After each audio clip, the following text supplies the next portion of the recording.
derivation of the heat equation, and the equation was developed by Fourier, and he not only developed this equation, he also developed a novel method for solving this equation. So heat transfer is connected with the Fourier's name. So first, before starting the derivation, let's discuss the Fourier law. So this is a law that you have probably seen in your physics class.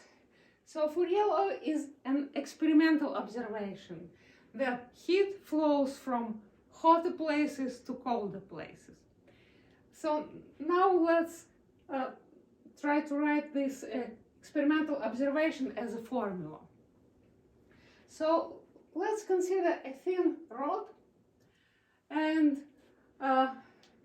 where temperature changes, we may say put cold on one side or heat on the other side, or it doesn't matter at the same moment, but at this moment, but suppose the temperature changes somehow. And we want to understand what effect the change in heat energy, right? So change in heat energy depends on change in temperature, right? So U is temperature. Suppose we look at two neighboring cross sections, and at one we have temperature U1, at the other we have temperature U2.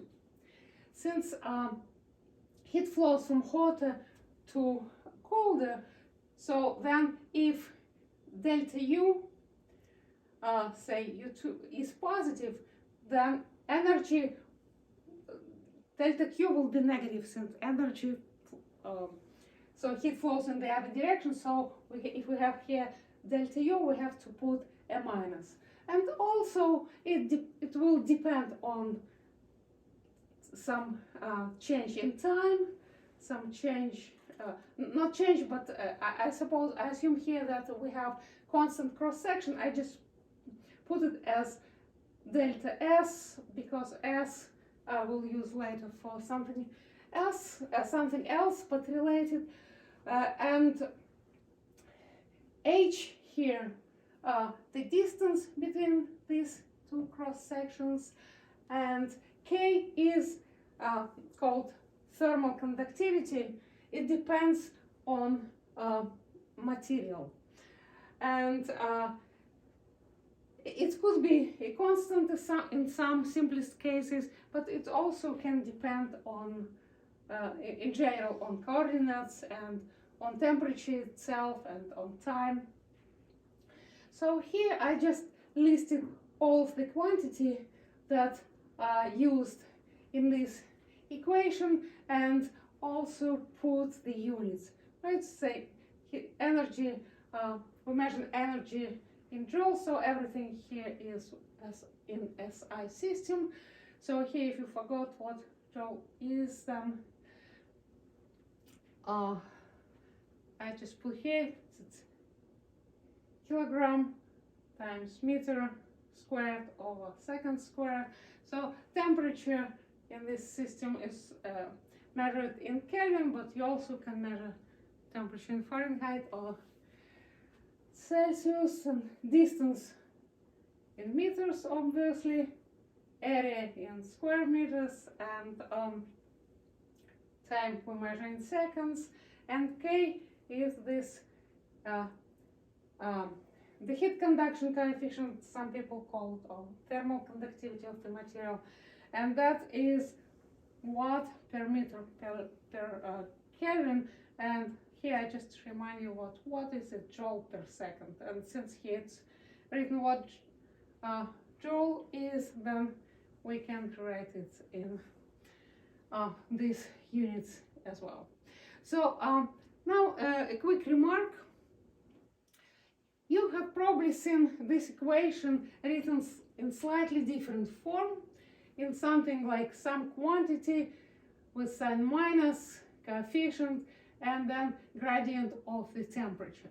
So for temperature, I don't use T, I use U in this derivation, because we use T for time and they look pretty similar. And how we can get from this equation in that form. So if we divide delta Q by delta S and delta T,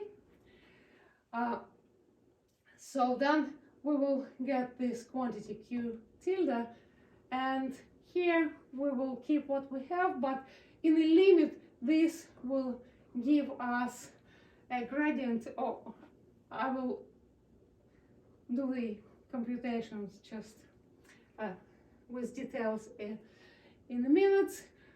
But now what is Q tilde? In this consideration, Q tilde is the rate of flow of the heat energy per unit area through the surface. And in general, in physics, if we have a rate of flow of some quantity per unit area, that is called flux. So we can say that this is flux of the heat energy across the surface. And I put in brackets the units for Q tilde. Obviously, if Q was in joules, then it will be joules per meter square per second. Okay, so this was a reminder about the Fourier law. So now let's start the derivation. So we start this derivation with the energy balance. So suppose that we have some domain in three-dimensional space. We have some domain V, and suppose that we want to study temperature there. So suppose that some places are heated, some are cooled. So we want to, so temperature inside will be changing, and it will be U, our temperature. It depends on special coordinates x, y, z, and on time. And then consider some sub-region G, and its surface would be S, right? So S would be the boundary of this region G. And now let's write the energy balance for this region G, or for this domain G. So how we can write the balance? So change in energy, it depends on sinks and sources that we have inside the domain, and also it depends on how much heat we receive or lose through the boundary.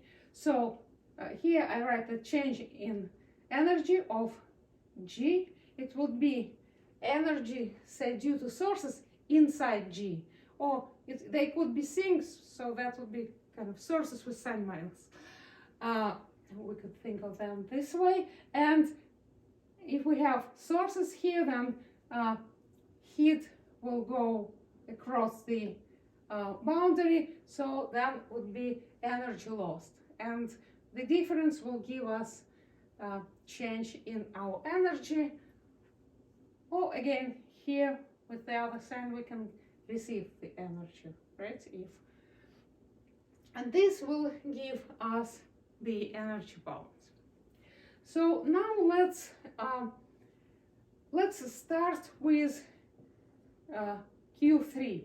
So energy lost through the boundary. It's just because we have everything here written about Fourier law. So then let's start with this term. So this is my domain G, so I just copied it here. And let's take a point M on the surface, on the boundary of this domain, the point M. And let's draw a small piece of the tangent plane through this point M. And then let's, so this tangent plane, it has a normal vector, right? And let's draw another small piece of tangent plane. It's written here, it's drawn here in the red. The small piece of tangent plane, so that is parallel to the original, small piece of plane that's parallel to our original tangent plane. And here we will take point M prime on this tangent plane, so on this just plane. So it's plane, red plane is a plane that is parallel to our tangent plane through M. And the M prime is the point on the line that is that has a normal vector through M. And then we can rewrite this formula star. So it will be delta Q equals minus K, and delta U, so here delta U was U2 minus U1. In this case, it will be U at M prime minus U at M, divided by H, delta S, delta T, so everything the same as in this formula. And then let's take the limit when H goes to 0. So here I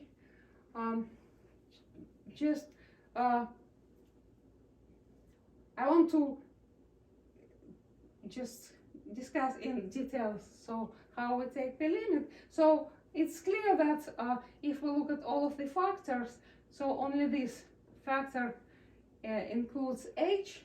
So here I just drawn point, I have point M prime, I have this this line through M and M prime. So, and if I can take a unit vector along this line, and that would be vector N. It's unit vector, unit normal vector, and distance between point M and M prime is H. So then we can write, if we want to compute this limit, we can write that U at M plus H times N minus U at M divided by H. H goes to 0, and if this limit exists, then it will give us directional derivative du dn, so it will be derivative in the direction of the outward normal. And so if we now look at this formula after taking the limit, we will have delta Q equals minus K du dn, and this normal derivative would be computed at the point M, delta S times delta S times delta T. So now we have this formula written for a point M on the boundary of our domain G. So now let's think of our domain G and consider its boundary and partition its boundary into small pieces. And we take at each small piece of the boundary, we take point Mi. And our goal is to compute the change in energy through this boundary. And and then each point of the boundary we will replace with a small piece of the corresponding tangent plane. So, and then we can write the change in energy through this small piece of the boundary will be approximately equal to this expression where here we have this small piece of the tangent corresponding piece of the tangent plane. And then if we want to compute everything for the entire boundary S, we just need to take the sum of those and then take the limit as this our small piece of boundary goes to 0. And this will give us our desired Q3, which we have here, right? This is the term we're computing, and we have this Q3 in some form, but for what we are going to do next, it would be convenient to rewrite this term in a different form. So first, let's mention that this normal derivative can be written as a projection onto our normal. So as in our case, we take n as unit normal, so n was as here, and it will be a dot product of these two. So we have this fact in calculus, but let me remind why is that, because we will be using this pretty often. So n is a unit normal, suppose it's a unit vector with components n1, n2, n3, right? And then let's think of our point M. Again, I'm just explaining everything in this notation. So we have point M with coordinates x0, y0, z0, and point M prime, it was as here, point at the distance h in the direction of n, our normal. So then we can write u at m prime as u at m plus h times n, and think of this function as a function g that depends on h.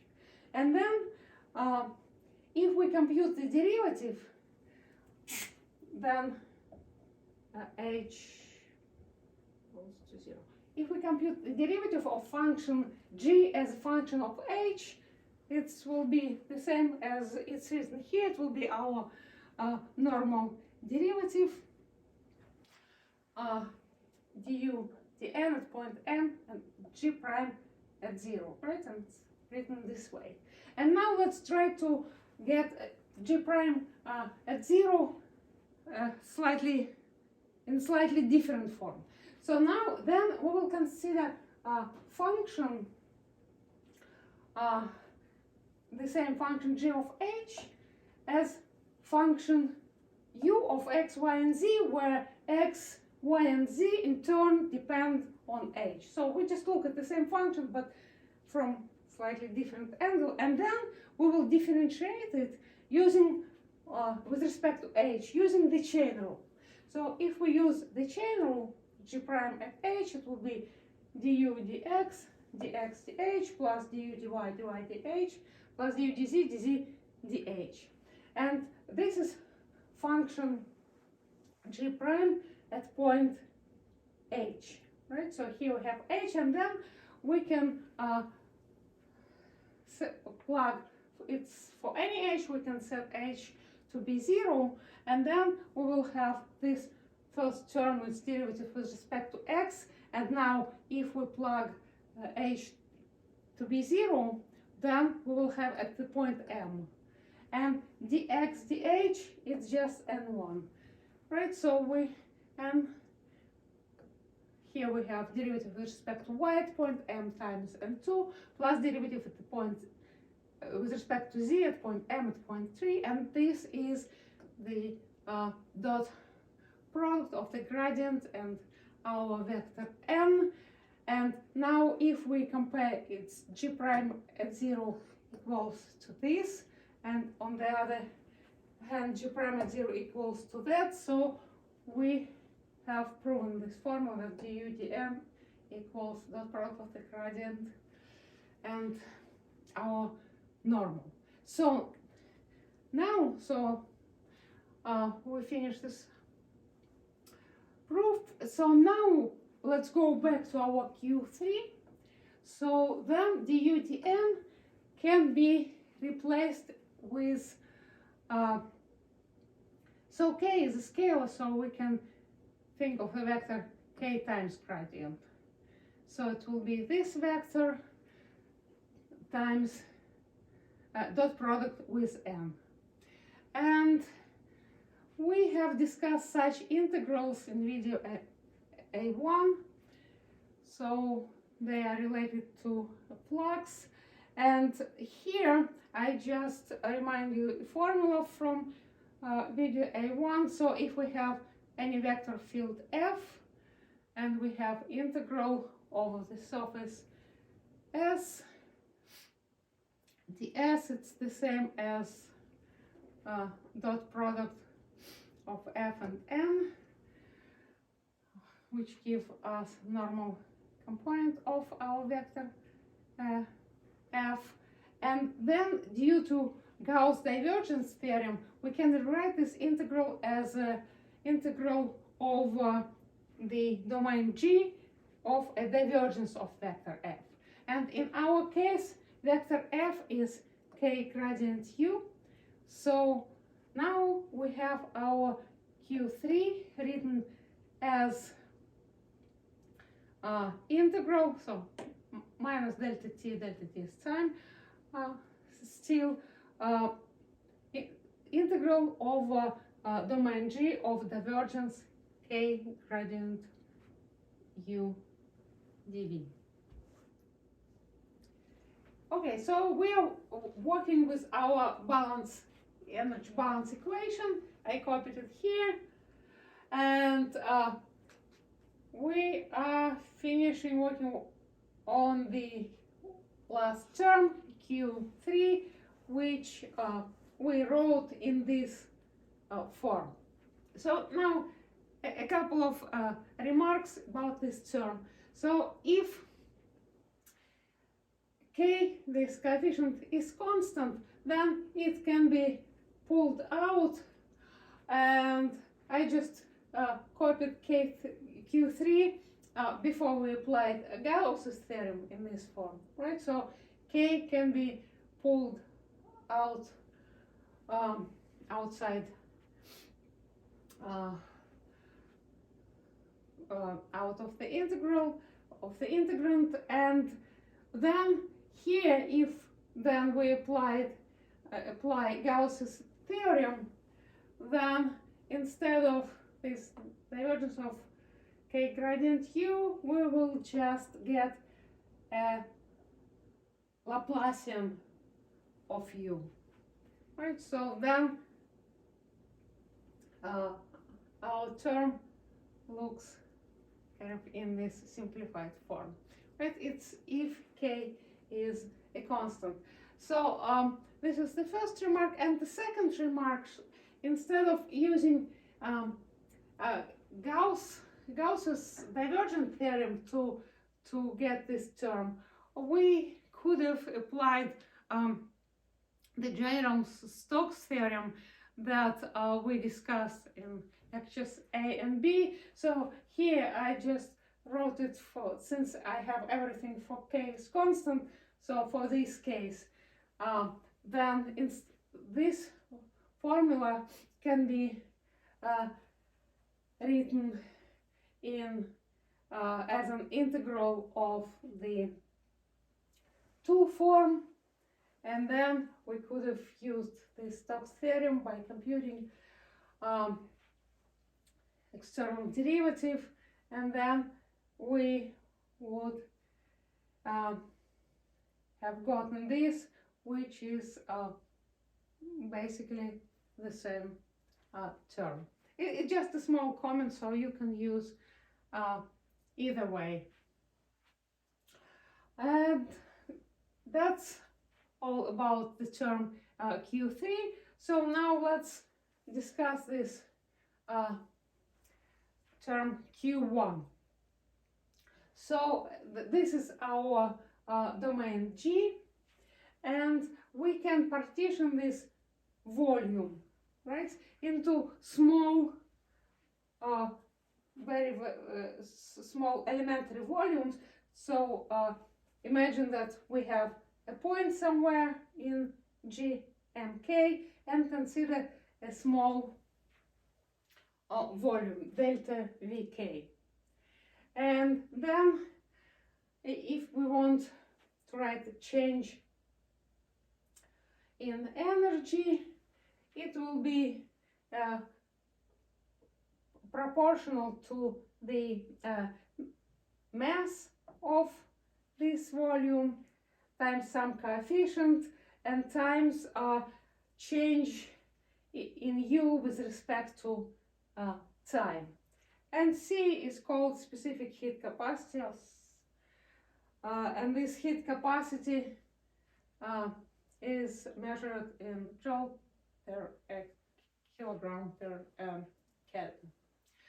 And so this is our initial equation, and then we can comment that mass is density times volume. So and also this change in time we can linearize, right? So change of U, temperature in time, can be written as derivatives times delta T.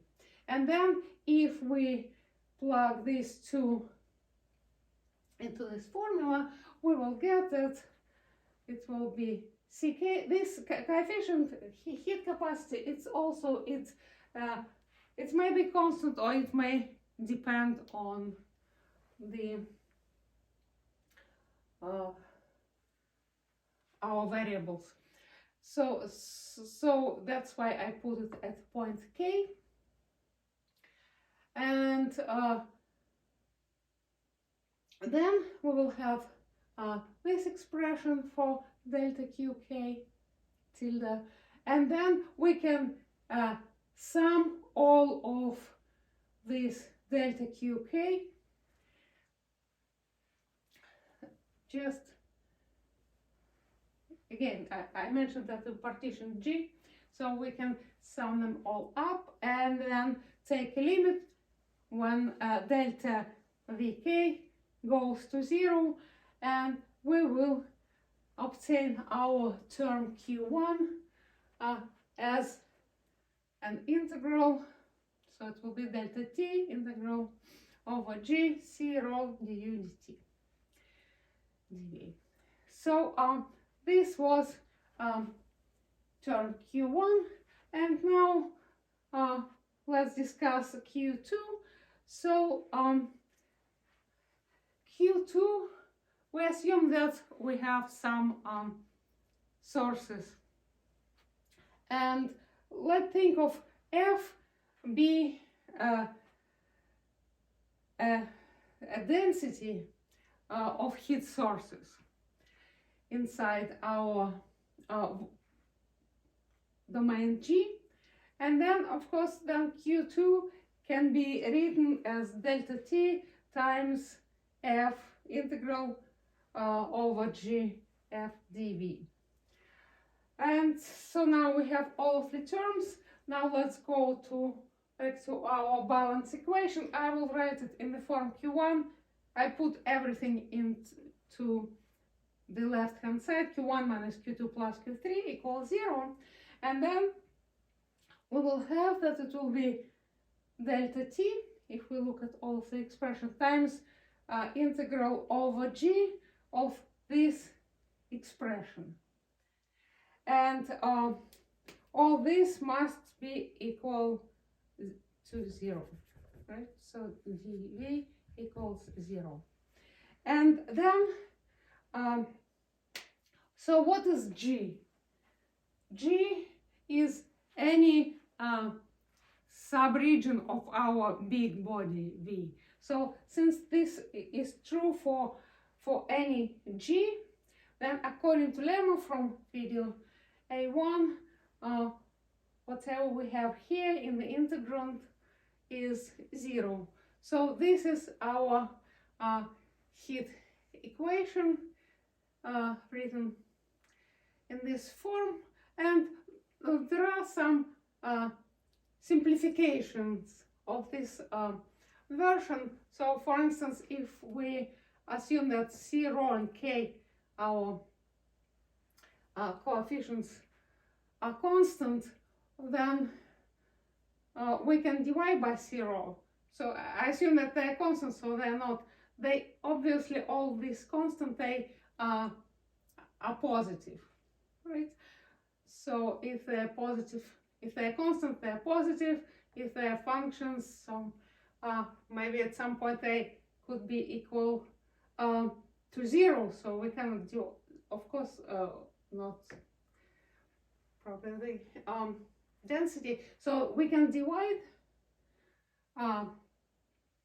and by 0, and then we will get K over 0 to be a positive constant, right? If our assumption is that they're constant, we'll get positive constant, and that's why people usually use the notation a squared, just remembering that this is a positive constant.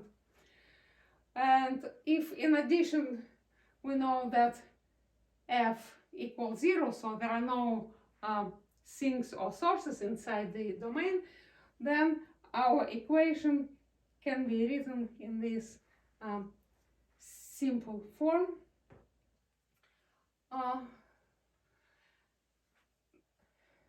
And also one more comment, that if there is no change in time, right, if du dt equals 0, so if we have a stationary version of this equation, then from here we just get that right hand side is 0, which means that delta u is 0, and we are dealing with the Laplace's equation.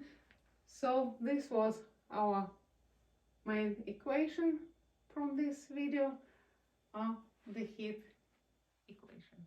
Thank you.